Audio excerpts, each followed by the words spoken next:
Welcome to Pet Sitter Confessional. We're brought to you by Time to Pet and Pet Perennials. How do you know when it's time to bite down and go 110% to make your dreams a reality? For Stephanie Brown, owner of Happy Trails pet sitting and dog walking services, she found her motivation in her family. Today, she shares how her business has evolved and how it's not always easy to leave services behind because we are so connected to them. Stephanie also shares why she focuses on client education and fostering close relationships, and gives us some amazing advice about implementing a power hour in a business so we can be more productive and focused during our day. Let's get started. So I'm Steph. Like you said, I own Happy Trails pet sitting and dog walking services. We actually changed our name. We used to be Happy Trails pet sitting and equine services. However, we dropped equine services and added dog walking services, not only for SEO, but because we made the transition to not offer as much horse care. I live in New Jersey, so workman's comp was getting a little dicey with how we named ourselves and the type of pets that we cared for. So we had to be a little bit more clear to the public that we do take on hobby farms, and we do continue taking care of backyard little farms, goats and donkeys, and maybe a little old horse that's out in the back of the barn. But we don't do as much horse care as originally the company was created. I went to traditional college, and when I came home, I realized that wasn't the right direction for me. I didn't want to do what I went to school for. And then after some adjustments, I got into the veterinary medical field as a veterinary technician. And I worked with an equine vet, one of the best in the country. He was amazing and such a smart person. And Happy Trails was really born because we would have horse clients that would come in and their horses had a ligament blown or was post-surgical, or some sort of emergency happens, as it does with any pet. But with horses, it's just amplified. Everything is so big.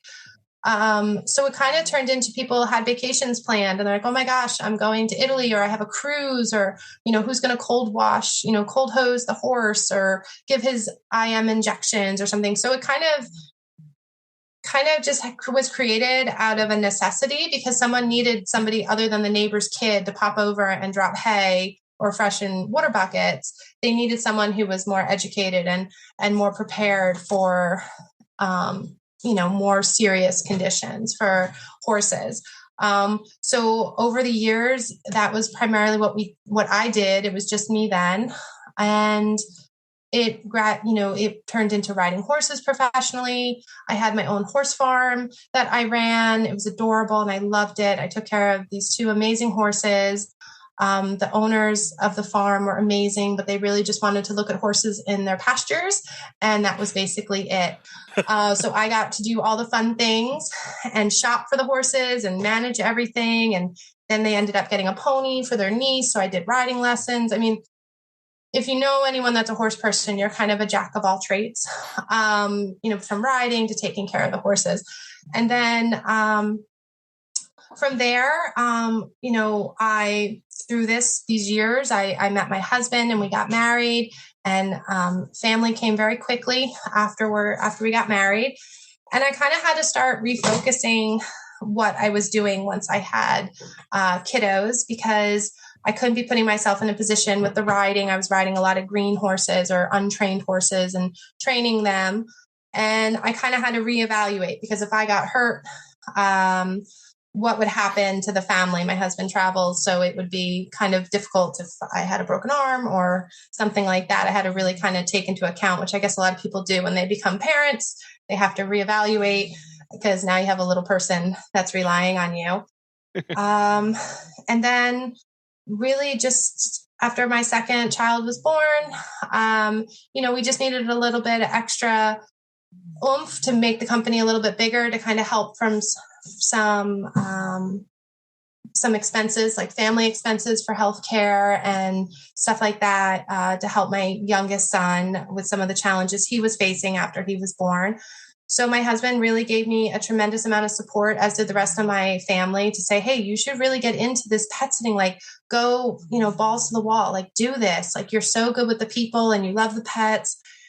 And that was it. I basically just bit down and, put 110% of myself. Well, aside from what I was giving the kids, everything that was left, I was putting into basically creating happy trails and growing and getting a reputation. And within a year and a half of marketing, I had 160 active clients. That was just me.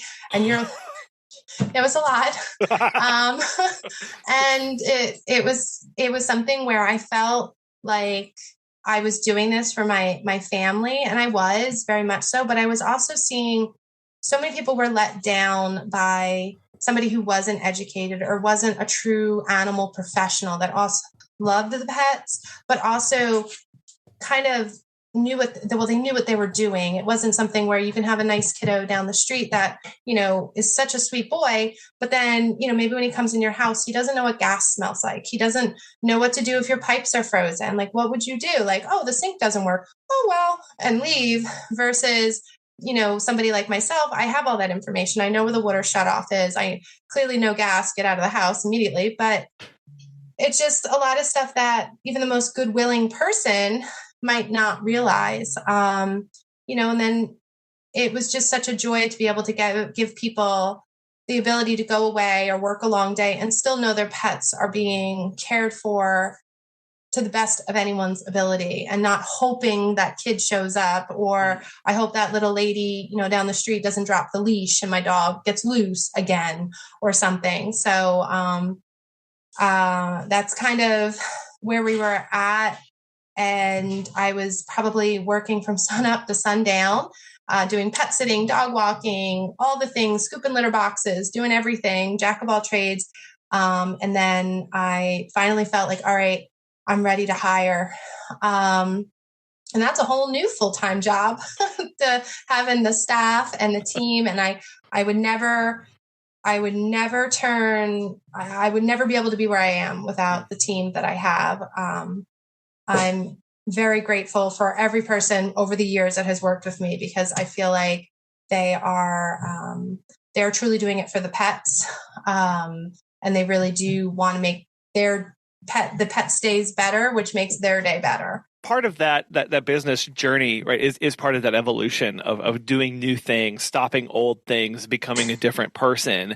And it's really interesting how, you started off by talking about how you had to do a name change, and you dropped that equine. Like you said, it was for SEO, but also for that workers' compensation aspect as well. When you made that shift, given your background with horses and your experience with them, was that hard to move away from that business and that line of work that you were doing?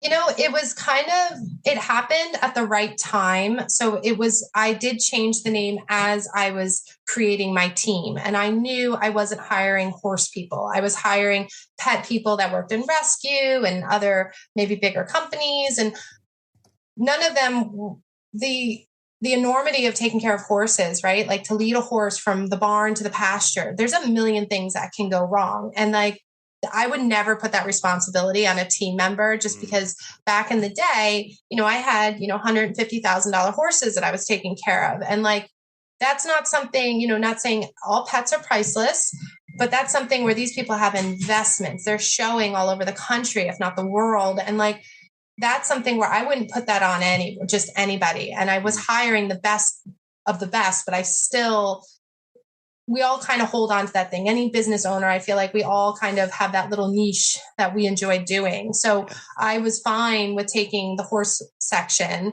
and anyone that calls, it would be somebody that only I would be taking care of if we needed to touch the horse or lead the horse or do anything other than dumping grain or fresh hay or water, which we have a lot of that. We have a lot of retired horses that just like live in a run-in, and like we just have to make sure their water is good and their hay and their grain. So my team can do that as long as they're not actually leading or, doing in a way that could get hurt. They get stepped on, they could get anything like that, or God forbid, a horse got loose or something. But that is kind of how I've made peace with it, because I do love horses. but it is something where we've really transitioned to so many dogs and cats, and we have small animals. We've got rats and guinea pigs and a lot of that. So my days are still filled with seeing all these adorable pictures and getting to meet all these amazing pets. But the horses, I feel like that's best for somebody who was like me 20 years ago, and like able to just be able to be somewhere. Because if you go to a horse farm and the horse is colicking, you can't just get them in your car and take them to the vet. You have to wait for the vet to come, and that can take hours. The vet could be there tubing the horse. It's hours. So it isn't really conducive to what I'm trying to build with a team to then have something that it wouldn't be fair to the horse owner. It wouldn't be fair to say, all right, listen, we've got another visit, and of course we can delay or have another team member come, but it's just something where that's just too big. And I wouldn't want to leave that horse for a second if it was ill and the vet was coming, because in the past I would have never done that. So yeah. I feel like responsibility wise, it was just the right fit at the time. Yeah, and understanding when it's time, right? I think that's a big aspect of knowing when to drop a service or to change a service, or when your business is just no longer a good fit, like you said, for what you're trying to build. And especially when you get to that point where it's bigger than you because you do have staff, or maybe you don't have the time because you are too busy to now be able to dedicate those multiple hours waiting for the vet to come in because of the other clients. And that is a point where we have to reach and just admit to ourselves and go, this is no longer a good fit for me anymore. This is no longer, I am not serving my clients well by continuing to do that. And that I know I've with some other people and just myself too, of going, that can be kind of an identity crisis, going, I was the horse person. That was me. And now I don't have that anymore. But it sounds like, as you said, you made peace with that because you were able to focus on everything else that you were now able to do because you said no to that.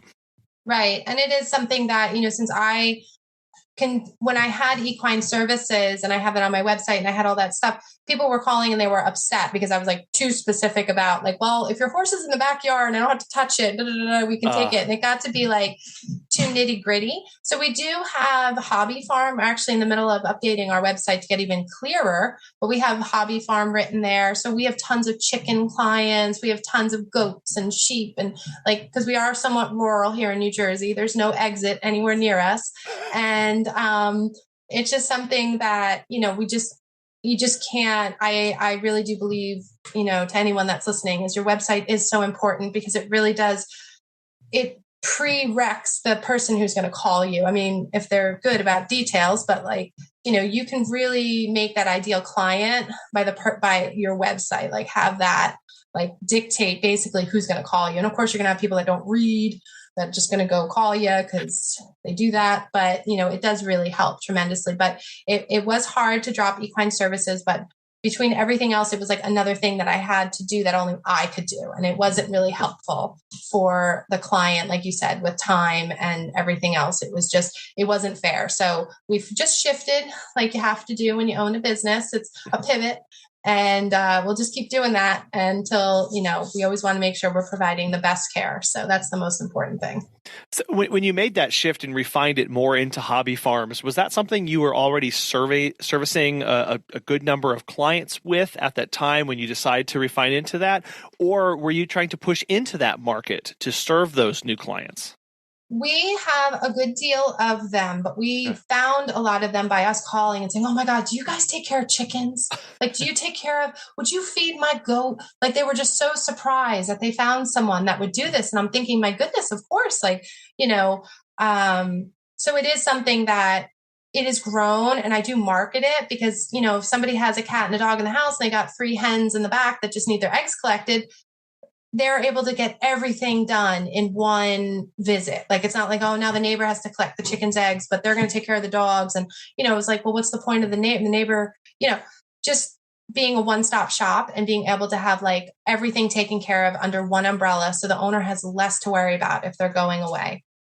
Yeah, that's huge. The number of visits that I've been on where they've got the neighbor across the street checking the mail, and they've got someone else, a friend, coming over to water the plants, and then they just want us to take care of the dog or just the cat, and being able to step back and go, no, that is all that we will do all of that because it is a lot of Right. burden. And then they get more hesitant because they're going, oh, I'm having to coordinate 3 people. Why don't I just cut out the service that's costing me money and blah, blah, Right. blah. When you can step in and go, all of your problems I will solve. I will solve.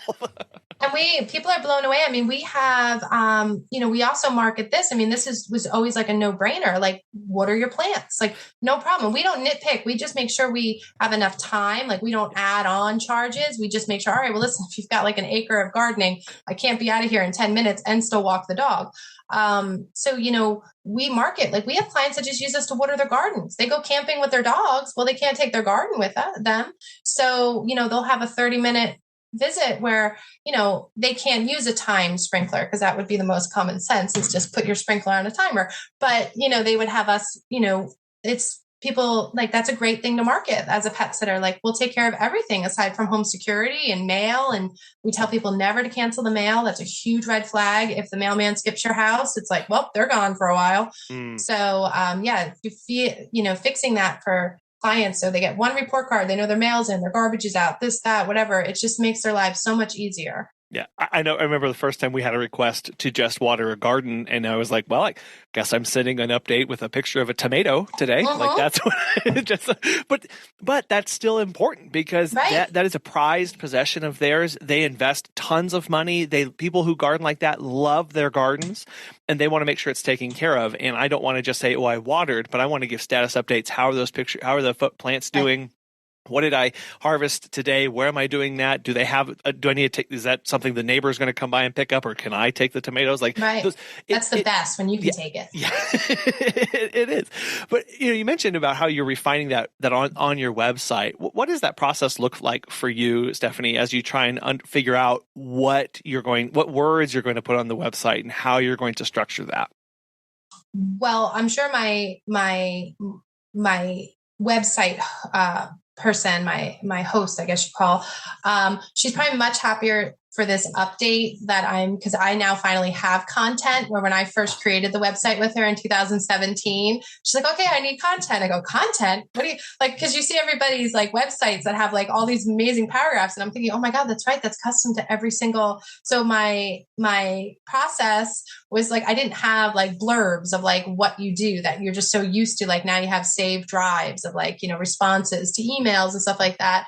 So, it really is just short and sweet because we know that, a lot of people, when they get on a website, they just want to see the highlighted part. So a lot of it's dropping the equine care, where we recently dropped nail trims because we had a very terrible experience, but we had done nail trims for the last 10 years. And so I'm like, all right, I got to get it off the website. I got to get it off everything. So it's kind of fun though, when you get in your mindset, like I had said before about, think of your website as like a dating app. Not that I've done that, but it's something where you're trying to attract that perfect client to call you. So you want to put like blurbs that are quick to read. So like they'll instantly know that, oh, they don't charge per pet, or, oh, they'll do the garden, or, oh, they don't. I'm trying to think. There's like nothing we don't do. I'm trying to think of what would be on my website where they would say, we won't stagger cat care. Like some people want us to come like once every 3 days. And I'm like, all right, well, we require daily cat visits. And, that's not something that's non-negotiable. Right. So I have that. I have to probably highlight that more now. I'm going to write that down. So it's something that, that would rule someone out that's kicking the tires, right? Like that's something where we post our prices, like our starting at prices, because I want to make sure that they know that, hey, this is not a kid that's coming for $10 a visit. And is he going to show? Is he not? I don't know. So it's something that it really is when you kind of change your mind of like, let's send the perfect client, the one that's going to, use us repeatedly and refer us and, just be a joy and really appreciate our service. So that's been kind of fun to do. And I'm just in the middle of doing it in all my sticky notes. Have you heard of Time to Pet? Susan, the pet gal, has this to say. Time to Pet has helped us grow exponentially.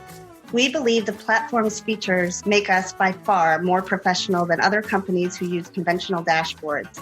They are the software gurus constantly developing and improving the platform based on user feedback. This decision was a good one. If you're looking for new pet sitting software, give Time to Pet a try. Listeners of our show can save 50% off your first 3 months by visiting timetopet.com/confessional.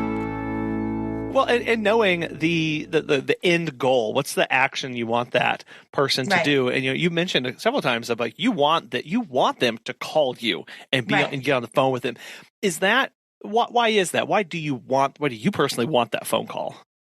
So I think a phone call is, we of course do everything online. You can become a client online and then we finally meet and that's great. And like, that's certainly efficient for a lot of people, especially when they like to do things at 11 o'clock at night. But I feel like even before our meeting today, I had 3 phone calls and it's just that you can get a sense instantly of what a person is doing. And I really feel like since I've posted my prices a couple years ago, you don't get those people that feel like they're going to nickel and dime you, like, oh, you charge 15. Well, someone down the street, well, that's great. Go use them. Like, if they're going to use, you don't get those tire kickers because they know what your prices are. Like, okay, you're starting at $30 a visit. So I'm not going to assume this is going to be, $100 for 2 weeks of vacation. So I feel like getting them on the phone, you get a sincere person that knows about you, whether it's through a referral or your website. And it's just, they get to talk to me. Like they can't talk to me on my website. I try to be, different on my website, not so boring and blah, blah, blah, but it does get blah, blah, blah, because you're trying so much information. You're trying to like give them in like quick little snippets here and there.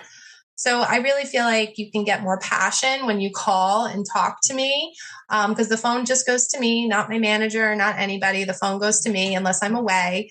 But even then it goes to me, honestly. I should turn it off and have it sent to one of my managers. But this is my baby. This is everything to me and my family. So it's something where I like to be the first person that they get to hear from, because this is, like any business owner, this is your baby and you're so proud of what it is. And you're so excited to talk about it and see how you can help that potential client.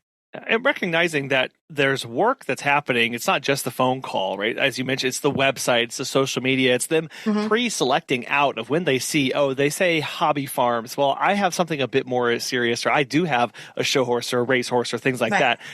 They're not going to be making that phone call. And the language that you put on there, the highlights that you do, the photos that you have on are going to guide that client through that process to where they get to that phone call, they get in touch with you. And for a little while, I kind of entertained the thought of trying to put together one of those phone trees of like, thank you for calling us. If you want to learn about our prices, press 1. To learn about this, press 2. But I realized that I ultimately want to be on that phone call with that person. I don't want them to just go to a robot saying, this is their price. Because there's more to it than that. There's more that you can explain. There's more questions that you can ask about them and actually have a conversation with them instead of just perpetuating the tire kicking down to the phone call, right? And really trying to get to that point where you are talking to them. Because then I want to know what's the tone of this person's voice? What are they coming with? Like, is this someone I'd want to work with? All that you can do with a phone call, and then you don't even have to waste your time going to meet and greet if it's not going to work out. Right. And I feel like a lot of times, this is just my experience. Obviously, all of this is just from my experience. Yeah. I feel like when a lot of people will call and they're skeptical. They're like, wait a minute, this is like legit.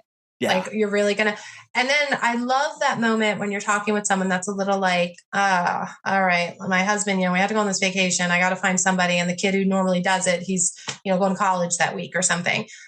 And I love the transition from that skeptical person to like, oh my God, you're like everything I've needed. Like, where have you been? And that is like why I do it. Like there's so many, there's so many hard days in this business that like make you think like, this has been a day. And it's those moments that like restore my energy and like make me excited. Like I'm like, wow, that person's going to get that puppy now because they know they've got us as the village to help them raise that puppy. And that's like literally, that's what keeps me doing it even on the hard days. And that is something that's so important. And like you said, with that funnel system, with the phone call, is I feel like you'll lose so many people. Like, even though, you have a team and you're up here technically, and you've got the people that are working with you, I think that when people call and have an automated thing, like I think even with my software, it's tough because I'm like, no, it's still me behind the software, but it's not like, they're not leaving cash on the table for me. They're like, everything is through a system and maybe they don't know every one of my team members.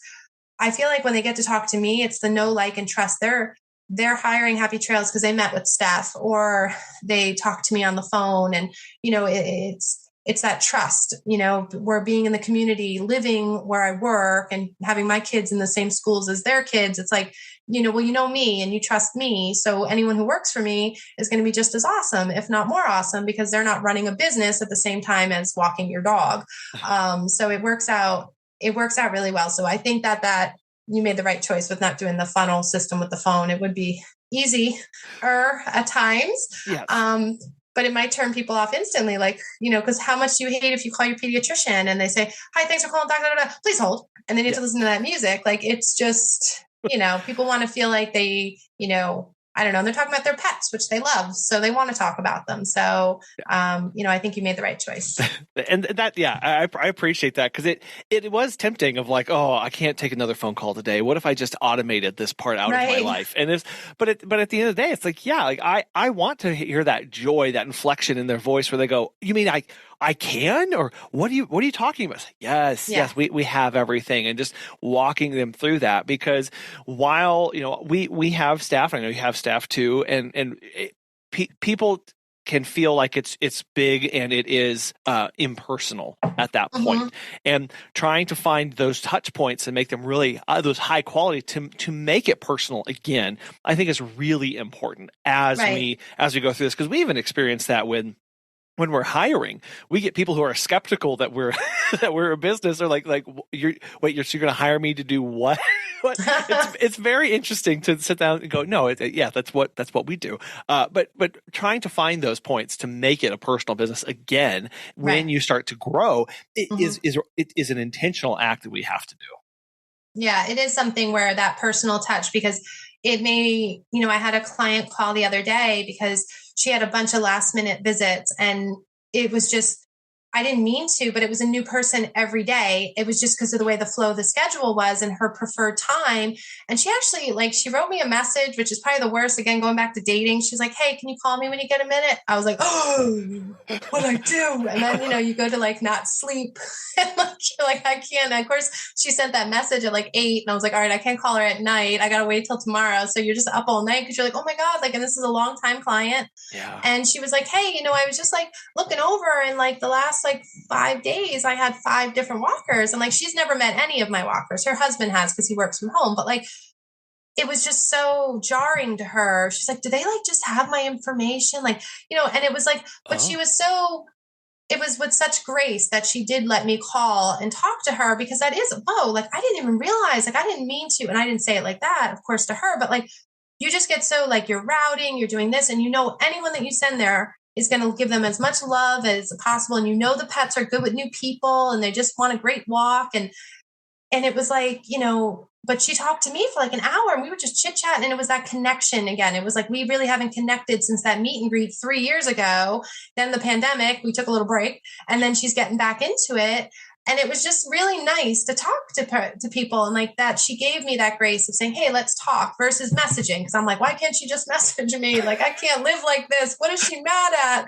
It was just, but at the end of the day, I'm so glad I got to connect with a client. And I think, that is so important, especially as you're bigger and if you have software and you have team members in the home and stuff like that. I think it's still nice for them to connect. I would love to host an event someday to connect, to actually meet with these humans, but we'll see what's in the future for Happy Trails. But I always have great ideas, and I write them on Post-its. Then I have a bunch of confusing messages to myself. Well, we've thought about hosting a client appreciation day as well, just inviting everybody out to get them together. And I think that's for a couple reasons. It genuinely is to say thank you, to do something for them at a bigger scale. And then there's also the aspect of letting them kind of see the bigger community like that they are a part of, like getting Right. connected with other pet parents and getting to meet more of our staff like in person, be like, yeah, when you're hiring us, like it is a team, right? It is a community of Right. people, it is a village that's here for you, Right. and you're not family, alone. Yeah. Yeah, it is a family, and then when you're talking to them, right, you can just reconnect with them, and that connection point starts from that very first phone call or for that very first inquiry. But I know sometimes people contact you for, at least they do for us, for services that you straight up don't offer, Right. or they're confused about it. So how do you guide somebody through that? And for us, the big one is they call for kenneling or they call for boarding, and we don't offer that. And I Right. always feel like responding to them kind of falls flat. So how do you take that approach? So we do the same thing, like boarding, or they want one of our sitters to sleep in their home, and we don't do that. And they seem very confused about that. In the New Jersey, you have to pay hourly for sleeping hours. So I would try to explain that to them, like, hey, we have employees, so it would cost you like $300 for an overnight. So I think we're doing you the service. But no, I always, the nice part about my community is I've actually started a network for local pet sitters, professional, good reputation. I mean, I don't check, their itinerary of all their insurance. Like, I'm working with some people in the area that have just been doing it for 100 years, and like they're amazing, and at what they do because of the referrals. So I have a big referral list. There's another pet sitter in town that does do in-home boarding. I'm friendly with a lot of the local boarding facilities because we provide pet taxi for them, which they don't provide pet taxi. I think that would be a great add-on service. But anyway, I'll take it. And I have a really strong network of referrals. And I'm just always happy to refer people out. Now, there are some people that look at the amount of time I do talk to people who are not the right fit, and they'll follow up with me for more referrals. And it's kind of like at a certain point, you're like, okay, we're just not the right, Google, you can go check them out. Yeah. But I do find that I've actually gotten referrals from people who we weren't the right fit for, but they were so happy with the help that, navigating them to find the right way. And they actually remembered that and told someone or something. And that has come up. And especially in our area, we've had a bunch of new people from the city, New York City, come into our little country area. And they're so used to this type of service. And like, the cities and stuff have a lot more of a dog walking type of stuff. So this is like their MO. So they've referred so many people. So, and I've actually gotten that 2 or 3 times from someone who said, yeah, my friend called, you weren't the right fit for her, but she was telling me all about how great you were. So it definitely helps to refer because somehow it'll come back.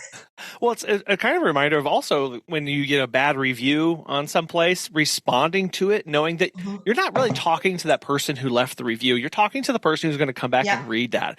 And when you have somebody on the phone, to really intentionally take that time to educate them as much as possible, because whether they're a good fit for you or not, they will tell somebody else, right? Or they might. And it's another opportunity for them to go, hey, like you said, they weren't a good fit for me because of X, Y, Z, but your problem sounds like it'd be right up their alley. And knowing that every little bit is going to help in that. And at the end of the day, it's going, well, I can only do so much. I'm not here to strong arm you into my services. I'm not going to force you to use me because that'd just be weird. But I can explain this and then leave it at that and know that you that was all you could do at that time.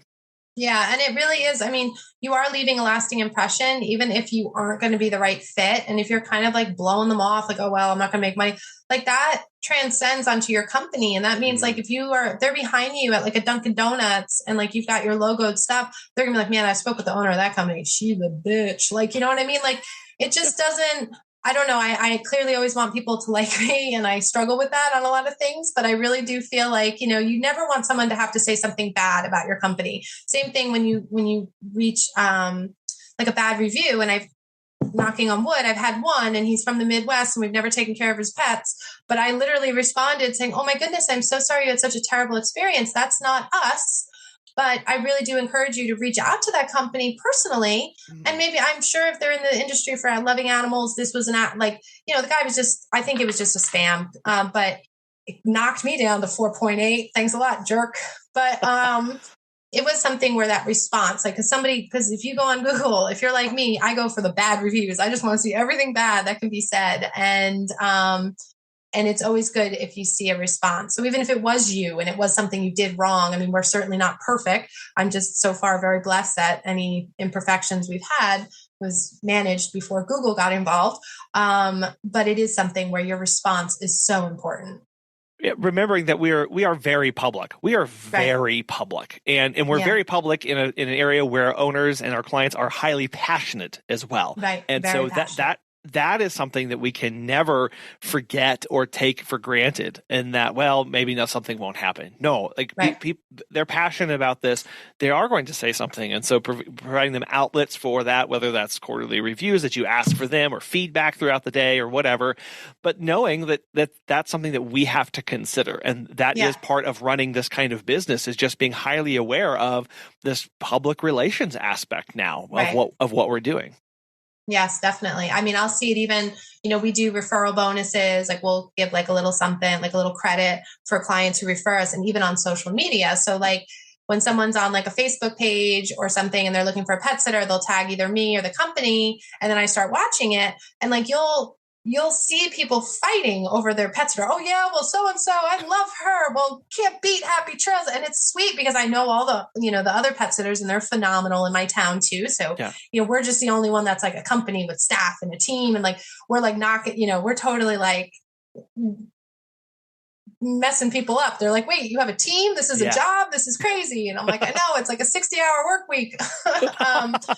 But it's something where like people are passionate about their pets, and like, passion can be really, really great and go really, really wrong sometimes. So you just have to like really kind of, we try to always bring our absolute best, but anyone can make mistakes. And I'm the first person to say that we are not perfect. We've made mistakes, but it's how you handle that mistake, like owning it, understanding somebody's upset, and then just how can we fix this? I'm so sorry, and just being like, sorry that they're upset.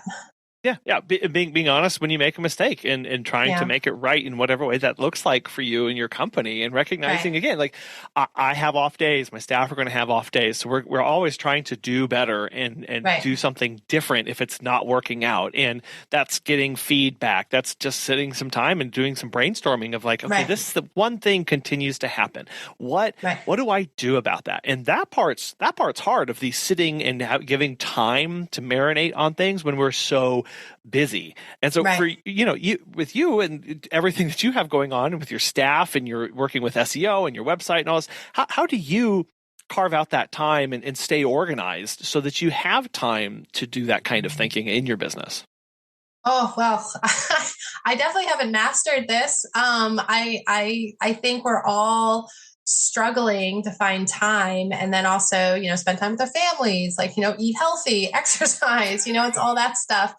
It is something where like I've been trying really hard to make like Mondays and Tuesdays like my office day. Like that's the day, my project now is working on my website and doing SOPs and trying to make a client staff website that they can log into so I can have accessibility to all that stuff. So I have projects. There are projects that just seem to sit that I'm not as excited about. But it is really important that you set aside a few hours every week to just have the time to do stuff, because most of us business owners, we're those crazy creative thinkers where we're going to think of something while we're driving the kids to practice and be like, oh, that's an awesome service. I got to do that. And you jot it down. And then like, where does it go? Like, oh, I got to remember to go ask, so-and-so if they can work this week in March, or, like you have so many thoughts going in and out that I've really just learned to have a pen and paper everywhere I go. I'm sure you can do it on your phone with notes, and I'm not that old, but I really feel like I'm not as tech savvy as some people. I always have a pen and paper, and I'll just jot little things to remind me. And I'm hopeful that I will understand what the shorthand meant when I sit down in my office on Monday or Tuesday. But it is something where I think just setting time aside, even if it's just an hour a week, it's going to be, I call it like a power hour, where you set a timer and you're like, okay, I'm turning off my phone. I'm turning off any other alert, and I just got to get this done. And maybe it become a power 2 hours. Like, you can build on it depending on how busy you are, but it's not a perfect science. I am certainly do as I'm saying, not as I do, because I'm not always very good about doing it. I get very scattered and I'm pulled in 18 different directions. Our friends at Pet Perennials make it easy to send a heartfelt condolence gift directly to someone with a broken heart.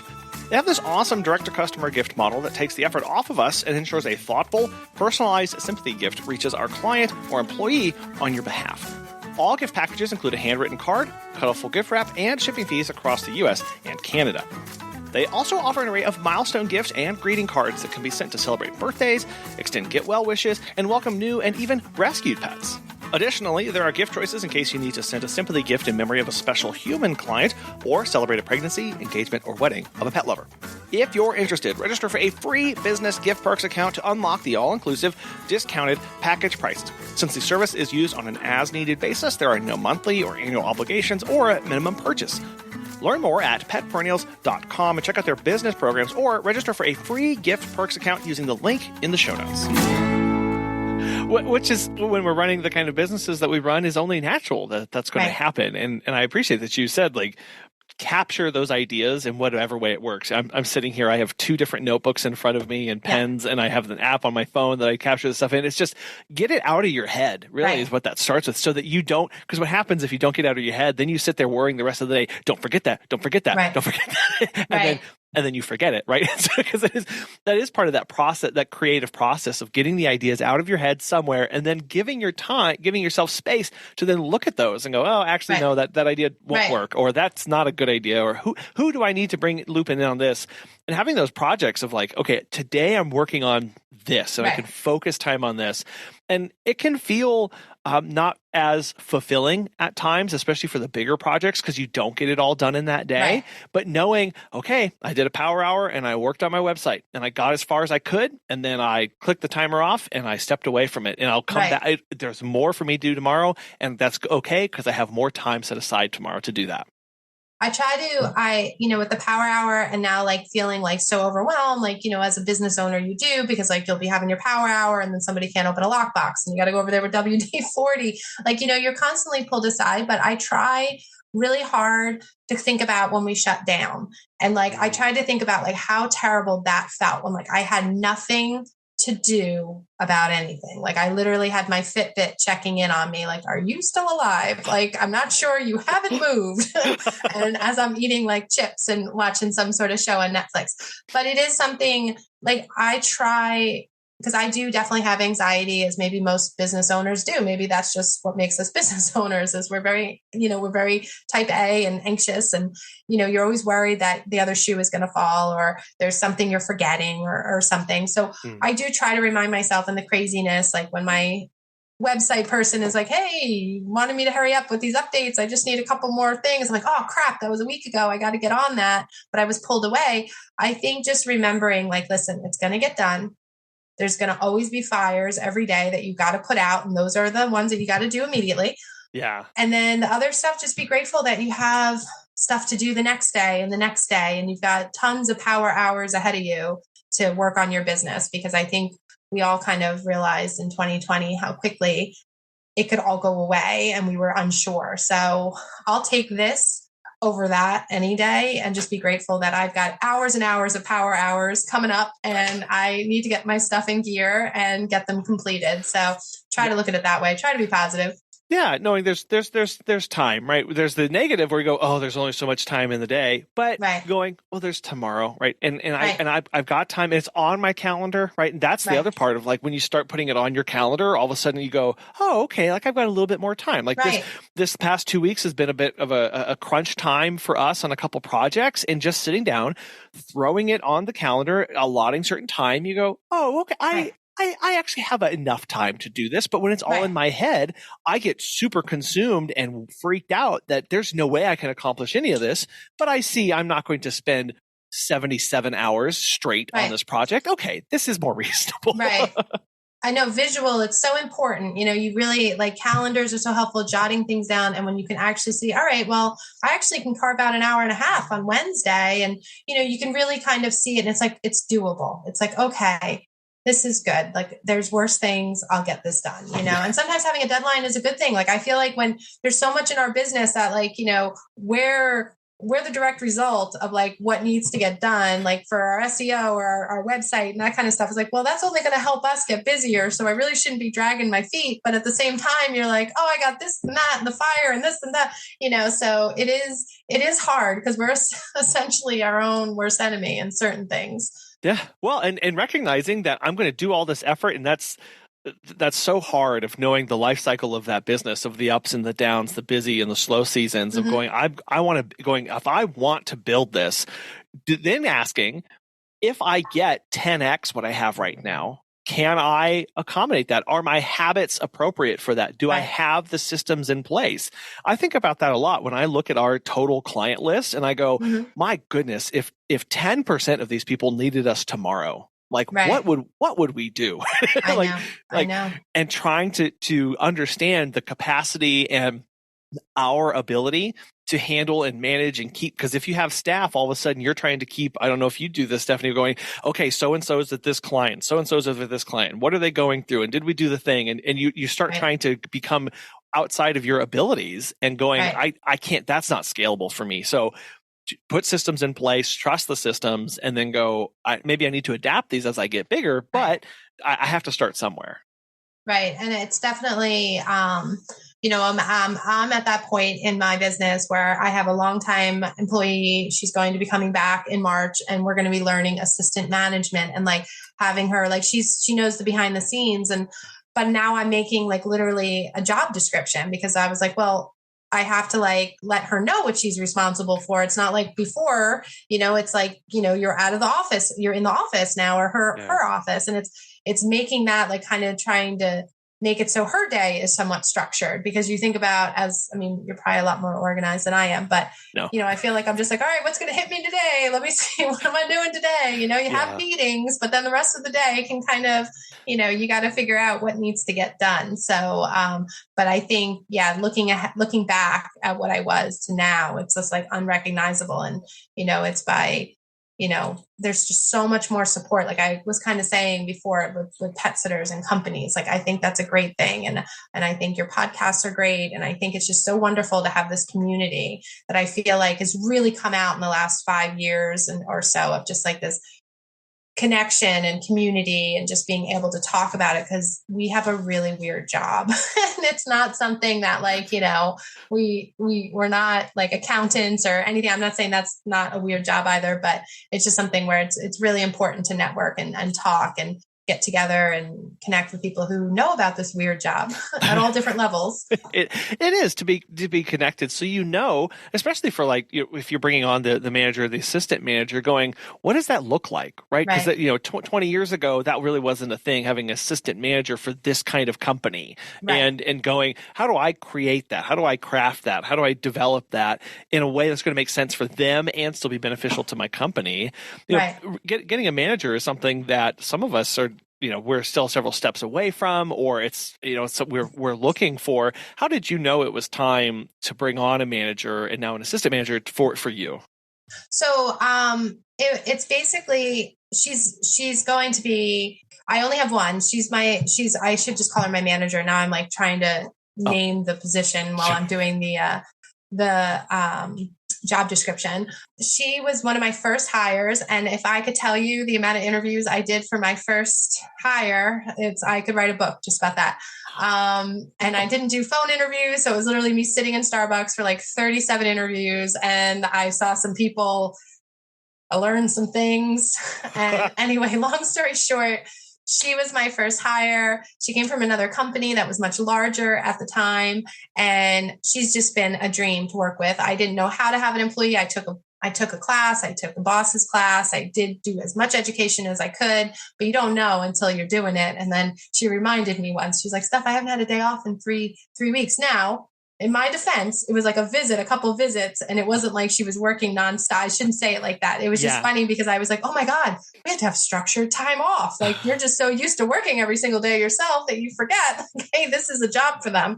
Yeah. So now she's helped me with hiring and training. And at this point, I'm going to be pulling her from the field and having her strictly behind the scenes. So, all the stuff that like the messaging, the clientele, the scheduling, all that stuff, like all that extra stuff, she'll be helping out tremendously. And up until next month, she's only been helping, like if I go away, like I'll go away and I'll hand the reins to her.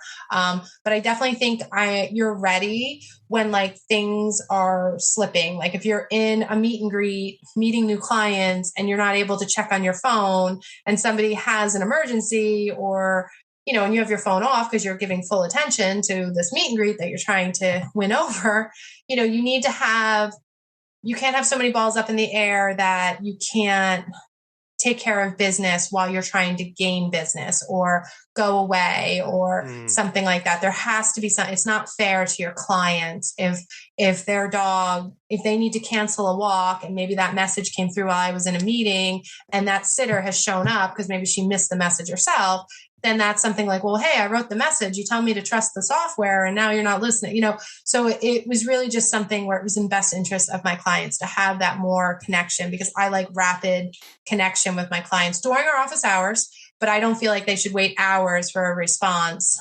about some question they have or something. I feel like I feel like that would make my company feel like we're too big and we're not personal. And, and since Nicole's been with me, my team member's been with me forever. She would make perfect sense. She knows how to route people. She knows our clients. She knows how we work out. So it was just a natural, organic thing to have her come into this position. I don't know how you hire just a regular manager. I'm sure it can be done. That doesn't know this crazy world or the routing and how you do all that. But it is something that I'm very blessed. I'm very lucky for her. And I tell her that all the time. So I'm grateful for her. Well, you said that phrase of you have to keep taking care of business while you're trying to gain business. And that's a very interesting perspective of I can't drop the balls over here whenever I'm still running the business, even if I have to, as the owner, I have to take time away to do business things. But that doesn't mean that the pet care stops or that things can just drop by the wayside for a time being. We do have to find a way of keeping everything in the air at once. Right? That's just part of it. And whether that's through systems, policies, office hours, whether that's through boundaries that we set, or whether that's through bringing on staff, whatever we do to get when we get to that point where we feel like I'm about to drop something, right? There's something that's about to slide off my plate and I don't know what it is, but I can't let that happen. We then start going, and hopefully we recognize it before we get to that point. But many times we look up and it's our 13th, 14th day straight of 5 hours of sleep. And we go, oh, this probably isn't sustainable. We go, what do I need to do? And just recognizing that I have to do something in this. And that could be a manager, that could be, like I said, policies, software, whatever that is, just taking a big step back and going, something has to change. Right. Yeah. The software, and again, this is all my experience. I'm in no way, I'm telling you, software, hands down. I mean, I know some people are really against it, but depending on, even if you want to stay solo, like I was solo with 150 clients, man, I'm telling you, that just organized me because I wasn't putting sticky notes on my dashboard telling me where to go when, or have a big paper calendar that very easily I could have just forgotten to write. It gives the client full accessibility to their schedule. So when they schedule a trip and they forgot that dinner visit, they forgot that dinner visit, not you, because you can't forget a visit if it's on the software. So there's just so many things that, we've all done it. We've all missed a visit. We've all done this. But once you get that software, that's never going to be the same. Like you're never going to have that. Oh, did I forget to visit Fluffy today? Like, oh no, that's next week because I have it on my software. So it is something where the software was hands down. I'm so glad I did that when I was solo, because I can't imagine converting now. And I don't want to put people through the hassle. So my software company, they know they've got me. So just be kind to me and don't change the prices too much. But, they're amazing. And I'm grateful for them. And they are what, is having me in a 6-figure position and, onward and upward. So I think software is the first step before losing your mind that you should do. It is. Even, we have some clients who've been with us for several years, and they'll still text us their dates or they'll email us their dates. And that is one of the most terrifying things when I see that come in, because it's like, no, like this, I will lose this. Like you have no idea. Like, stop it. And a text can get lost, but also if, I definitely think Oh, I'm so sorry. I think that that stress of like a client texting you, like when they do it themselves, they're picking the dates, they're picking the visits, they're picking all that stuff. There is absolutely no blame that can be put on you forgetting, because then you send them confirmation and then you send them an invoice and they can take the time to check it through. And that's really the biggest thing to me, is aside from having all the information right there, but it's also the accountability that you have triple checked your visit dates. Like no fluffy is going to go unfed on my watch unless it was a human error. And we've even had people skip a night check and we'll be like, oh, hey, is your son coming? Like, because we always make people let us know if there's other people not sharing care. That's a whole nother topic, but somebody else that might be in the home at the time. So we've actually caught a few mistakes, but we're not 100%. Like we send it to you to check over and we assume you know the dates you need and we leave it at that. So, we try to catch them, but we've never had any issues, but I could see where, somebody could very easily forget when they were coming home or something and add an extra visit or need to add on, but the actual dates are away. They should really know what they need. So I feel like the texting would scare me to death. It really does take that onus off of us to keep everything in line. And that way we don't make a mistake booking. And then the double checking everything that's part of that process at that point of making sure it's off of our brains, whether it's again that whole of like if it's creative, I'm thinking of ideas, or I'm trying to hold information in my head. That's not really what I'm supposed to be doing. I need to be focusing on other stuff, and that way it's not our responsibility to get that booked for them. And I'm sure maybe we've booked for people who have technological issues or they have some concerns or last minute stuff. But by and large, I want those to be the very far extreme edge cases, not the norm for how I'm operating. Right. Exactly. Yeah. That's kind of how we are. We don't do any text. Like I think I've lost clients because I'm just like, you can't send me an email. I feel like it's just how we work. And then that's someone where I can refer one of my amazing sitters that I network with in our town that I know doesn't use software. And I'll happily refer you because I just want it to be the best fit for the humans. And if they're going to balk at the system, totally fine. Different folks, different strokes for different folks. And that just means we're not the right fit. And that's totally fine. There's nothing wrong with that person. There's nothing wrong with the person who doesn't use software. But I'm just saying that's why we all offer different advantages. So there's something great about each person that I can recommend for this potential client that might not fit with software. Thinking back over the years that you've been in business and that you've been running this, Stephanie, how would you say that you have personally changed over time? I never thought I'd be a boss. Like I never went to school and thought like one day I was going to be a boss. Like that was never anything that was not on my radar. I went to school for social work. Like it was totally a different kind of world that I thought I was going to go into. And then it just kind of happened. And I don't know. I definitely find it's a whole new world to kind of manage people.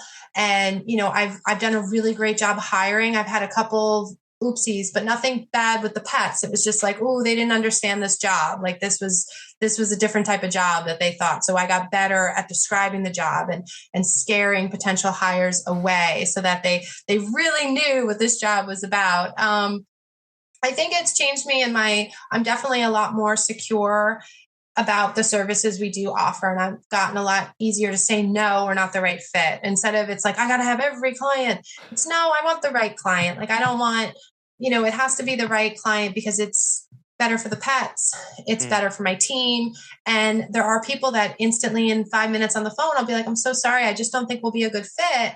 And I don't lose any sleep over it. So that's definitely changed because I am a people pleaser. So to think that I wasn't making someone happy and had to turn them away, that was a change for me. But I think, again, having that list of references, and then if it is somebody that you really don't think is a good fit, maybe there's like somebody else you send them to that, you're not, you maybe not as close with, that maybe give them a little heads up about what's coming down the pike.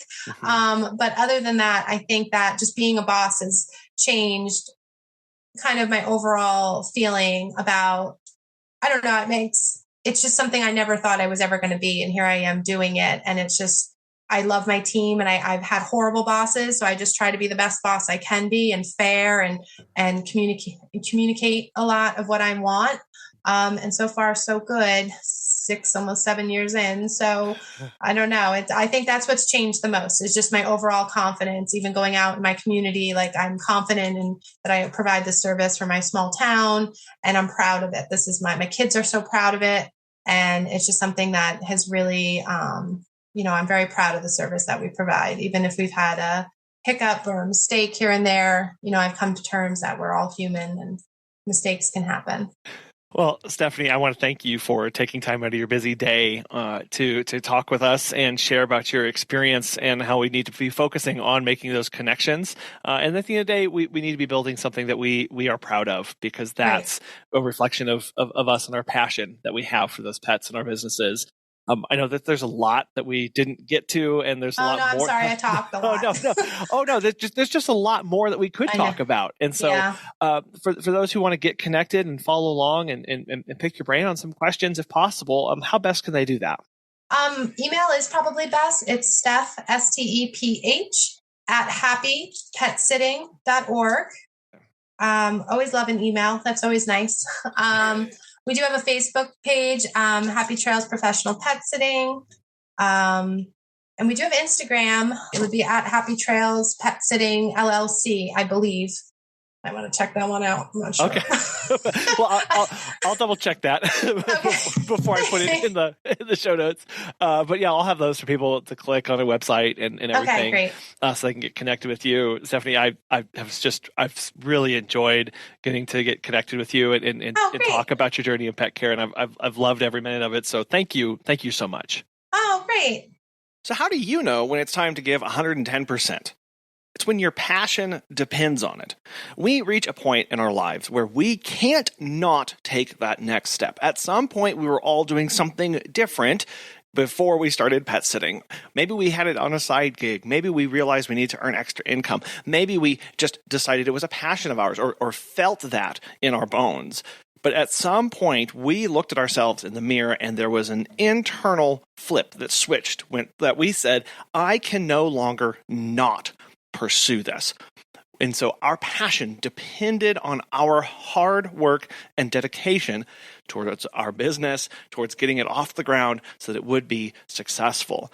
Now that operates very differently for all sorts of people, wherever you're coming from. But when your passion depends on you working hard, that's when we put in the effort. And that's why it's so important to be connected to that purpose day in and day out, so that we can know when it is time to put in the effort and when it's time to take a rest.